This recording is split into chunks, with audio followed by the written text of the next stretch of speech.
مولانا رومی کی حکایت ہے کہ ایک شخص حضرت سلیمان علیہ السلام کے پاس آیا اور گزارش کی، اے اللہ کے بلند مرتبہ نبی، مہربانی کیجئے مجھے جانوروں کی زبان سکھا دیجئے تاکہ میں جان سکوں کہ وہ کیا باتیں کرتے ہیں۔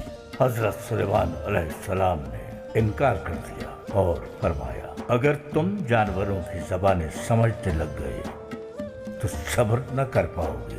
ہر شے عیاں تو ہو جائے گی مگر اس کی حکمت سمجھ میں نہ آئے گی۔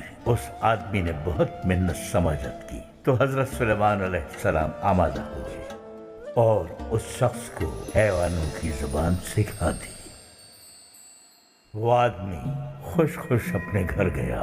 شام کو کھانا کھاتے وقت اس نے روٹی کا ایک ٹکڑا کتے کی طرف پھینکا جو مرغے نے اچک لیا۔ کتا مرغے سے بولا، او بھائی مرغے، یہ روٹی کا ٹکڑا مالک نے مجھے دیا تھا جو تم ڈکار گئے۔ تم تو ویسے بھی گلی میں جا کر دانہ دن کر چگ لیتے ہو۔ تمہارا ننھا پیٹ تو معمولی چیزوں سے بھر جاتا ہے لیکن میرا نہیں بھرتا۔ مرغا بولا، صبر کرو کتے بھائی، آج رات مالک کی گائے مر جائے گی تو تمہیں کھانے کے لیے بہت گوشت ملے گا، شیر ہو کر کھانا۔ اس آدمی نے یہ سنا تو وہ اٹھا اور اسی وقت گائے لے جا کر بازار میں بیچ آیا اور پھر خوشی خوشی سوچنے لگا، شکر ہے کہ مجھے حیوانوں کی زبان سمجھ آ رہی ہے، ورنہ گائے مر جاتی تو میرا نقصان ہو جاتا۔ اگلے دن پھر اس شخص نے مرغے اور کتے کو باتیں کرتے سنا۔ کتا مرغے پر ناراض ہو رہا تھا، ارے تم نے کہا تھا گوشت ملے گا، گائے تو مالک پہلے ہی بیچ کر آ گیا۔ مرغا بولا، کیا کروں، گائے کو تو مرنا تھا مگر مالک چالاک ہے۔ ایسا ہے کہ گائے کی موت اب مالک کی سر آ گئی ہے، مگر اب تم تسلی رکھو، دیکھنا کل ملازم ضرور مر جائے گا، لوگ تعزیت کے لیے آئیں گے، ان کے لیے گوشت پکے گا۔ وہ آدمی سب سن رہا تھا، دیکھا مجھے حیوانوں کی زبان آتی تھی ورنہ بڑا نقصان ہو جاتا۔ اس بار کتا غصے میں مرغے کو برا بھلا کہہ رہا تھا، ہو جائے، خوب مذاق کیا تو نے میرے ساتھ،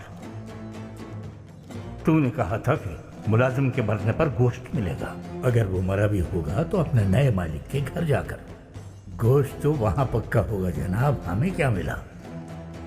یہ سن کر مرغا ہنسا اور بولا، میاں بے فکر ہو جاؤ، ملازم کی موت ہمارے مالک کے سر پر آ گئی ہے، کل جب یہ مرے گا تو دیکھنا خوب مزے مزے کے کھانے پکیں گے گھر میں، بچا کچھا کھانا ہمیں ہی ڈالا جائے گا، ظاہر ہے اب کی بار خوب پیٹ بھر کے ملے گا تمہیں۔ کتا جو بیچارہ بھوک سے بہت نڈھال تھا، دفع ہو جاؤ، روز ایک نیا مذاق کرتا ہے میرے ساتھ۔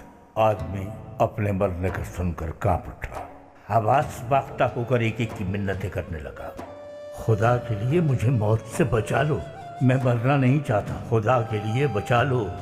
خوف اتنا تھا کہ اسی رات وہ بیمار پڑ گیا اور پھر صبح ہونے سے پہلے مر گیا۔ اس کی موت پر گھر مہمانوں سے بھرا ہوا تھا، طرح طرح کے کھانے پکے اور بچا ہوا کھانا جانوروں کو ڈال دیا گیا۔ ایک عرصے بعد جانوروں نے خوب ضیافت اڑائی، تب مرغا کتے سے بولا، انسان ہماری باتوں کی گہرائی کو نہیں سمجھتے، اس پر تو غور نہیں کرتے کہ جانور کیوں مرتے جا رہے ہیں، چالاکی دکھاتے ہیں اور مرنے سے پہلے جانور کو کسی اور کی طرح منڈاتے ہیں۔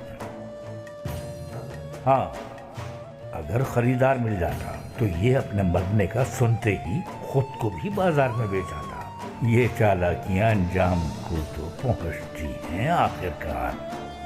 چنانچہ اس قصے میں سبق یہ ہے کہ جانوروں سے، پرندوں سے، پانی سے، ہوا سے بات کرنے والے حضرت سلیمان قدرت کی کتاب میں تحریر اشارے سمجھنے کا ایک ثبوت ہیں۔ کوئی سن سکے تو پانی بولتا ہے، درخت بولتے ہیں، حتیٰ کہ بے جان پتھر بھی بات کرتا ہے، تو سنیے انہیں۔ وہ پوچھتے ہیں، تم کون ہو، کیا ہو، کیسے ہو، کہاں سے آئے ہو اور کہاں جا رہے ہو، سنیے انہیں، یہ ہمیں بتاتے ہیں کہ سب کیا ہے اور کیوں ہے۔